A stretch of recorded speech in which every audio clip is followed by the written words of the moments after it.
Are you a new parent struggling with newborn care? Feeling overwhelmed by the responsibilities that come with your little bundle of joy? Welcome to the world of parenting.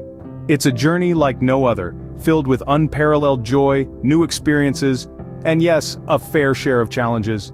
It's completely normal to feel a bit overwhelmed, especially when it comes to caring for a newborn. Your baby doesn't come with an instruction manual, and there's no such thing as a perfect parent. We all learn on the go, making the best decisions we can for our little ones. This video is designed to be your friendly guide, helping ease the process. We'll be sharing 5 practical tips to help you navigate the early days of parenthood, focusing on key areas from feeding and sleep safety to understanding your newborn's unique ways of communication. Don't worry, we've all been there. Let's take a deep breath and dive into some helpful tips on newborn care. First things first, feeding your newborn might seem tricky, but with a bit of knowledge it can become a lot smoother. Now, let's talk about feeding your little one. This is, without a doubt, one of the most vital aspects of newborn care. Whether you're breastfeeding or formula feeding, your newborn needs to eat frequently, usually every 2 to 3 hours. This regular feeding not only helps your baby grow physically, but also strengthens the emotional bond between you two. It's important to be alert for signs of hunger in your baby. You might notice your newborn making sucking motions or turning their head towards your hand when you stroke their cheek. Crying, however, is a late sign of hunger. Ideally, you'd want to start feeding your baby before they start crying. Breastfeeding is a natural process, but it doesn't always come naturally. It may take some time and patience for both you and your baby to get the hang of it.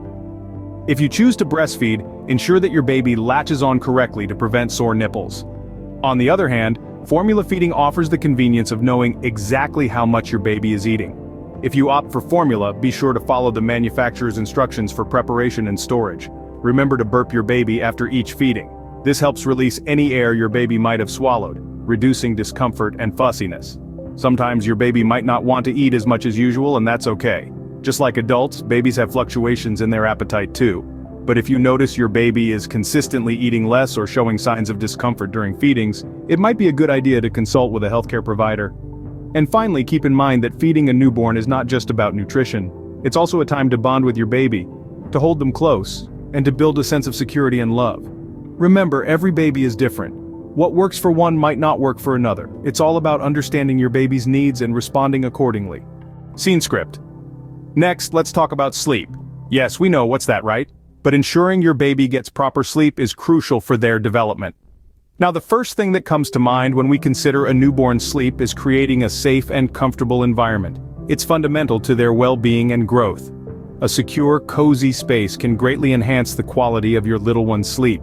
When it comes to safe sleep practices, the American Academy of Pediatrics recommends that infants should always sleep on their backs. This position significantly reduces the risk of sudden infant death syndrome, also known as SIDS. Avoid soft bedding materials like pillows, stuffed toys, or plush blankets in your baby's crib.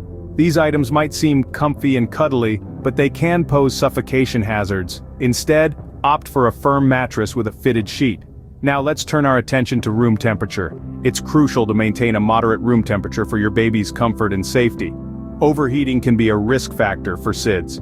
The ideal room temperature for a sleeping baby is around 68 to 72 degrees Fahrenheit.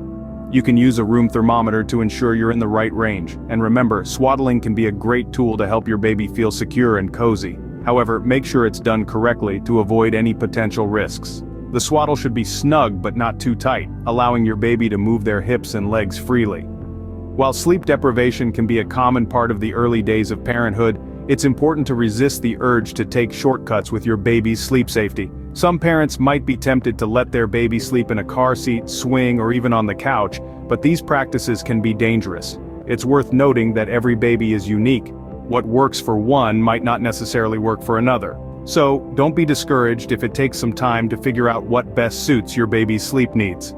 While it may be tempting to do whatever it takes to get your baby to sleep, always prioritize their safety. Moving on to our third tip, let's get into bathing and hygiene. This can be a bit intimidating for new parents, but it's not as scary as it seems. Bathing your newborn is more about comfort and bonding than scrubbing away dirt. A warm, gentle bath can soothe a fussy baby and even help them sleep better. Start by gathering everything you need: a baby tub or clean sink, a soft washcloth, mild baby soap, a towel, and a fresh diaper. Newborns don't need to be bathed every day. 2 or 3 times a week is usually enough. More frequent baths can dry out their skin. When you're ready to begin, fill the tub with just enough warm water to cover your baby's shoulders.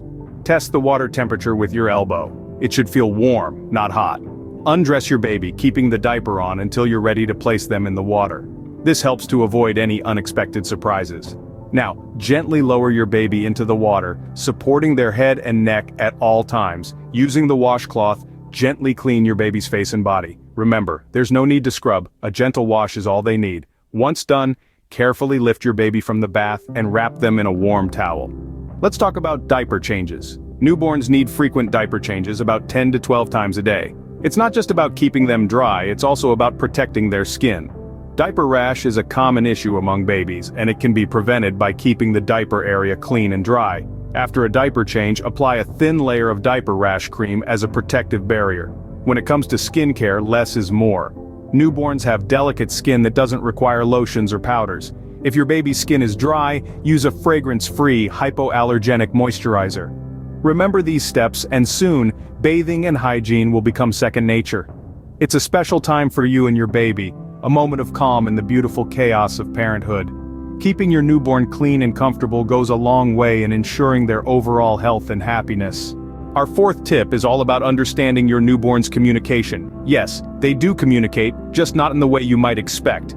So how do these tiny humans tell us what they need? Well, it's not through words, but through a variety of other cues. One of the most common ways newborns communicate is through crying. It's their first language, their way of saying, hey, something's not right here. But remember, not all cries are created equal. A hunger cry might be short and low-pitched, while a cry of discomfort could be louder and more persistent. It's like learning a new language. With time and patience, you'll start to decode these different cries. But crying isn't the only way your newborn communicates. They also use body language. For instance, if your baby turns their head away from you, it might mean they're overwhelmed and need a break. On the other hand, an open mouth or rooting towards you could indicate hunger. Facial expressions are another important form of communication. A relaxed, content face often means all is well, while a furrowed brow or tensed face could signal distress.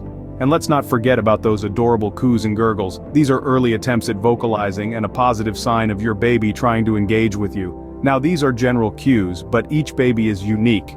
They may have their own special way of telling you they're hungry or tired. That's why it's important to spend time observing your baby, learning their individual signals. It's like getting to know a new person because, well, that's exactly what you're doing. And don't worry if you don't get it right away. This is a learning process for both of you. Your baby is learning how to communicate, and you're learning how to understand them. It's a beautiful journey, filled with trials, errors, and a whole lot of love. Remember, patience and observation are key. In time, you'll be able to understand your baby's unique ways of communicating. Our final tip for today is about regular health checks. These are essential to monitor your newborn's growth and development. It's the best way to keep track of your baby's progress, ensuring they are hitting all the important milestones at the right times. Regular visits to the pediatrician are a must. These appointments are not just for vaccinations, but also for assessing your baby's growth.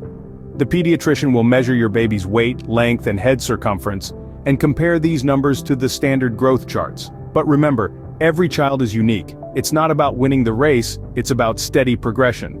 Now it's also very important to be vigilant. If you notice anything unusual in your baby's health, be it a high temperature, a rash, or unusual crying, don't hesitate to seek medical help. Your baby's health should always be the top priority. Regular checkups can help ensure that your little one is growing and developing as they should. And there you have it, 5 essential tips to help you navigate the exciting journey of parenthood. We've walked through the importance of proper feeding and ensuring your newborn gets ample sleep in a safe environment. We've also highlighted the significance of maintaining good hygiene practices and understanding your newborn's unique ways of communication. Not to forget, the need for regular health checks to ensure your little one is growing and developing as they should. Each of these aspects plays an integral role in creating a nurturing environment for your newborn. Sure, the journey might seem overwhelming at times, but remember, it's also filled with countless moments of joy, love, and discovery. You're not alone in this journey, and it's perfectly okay to seek help and advice when needed. Remember, every parent makes mistakes, and that's okay. You're doing a great job. Keep going and happy parenting.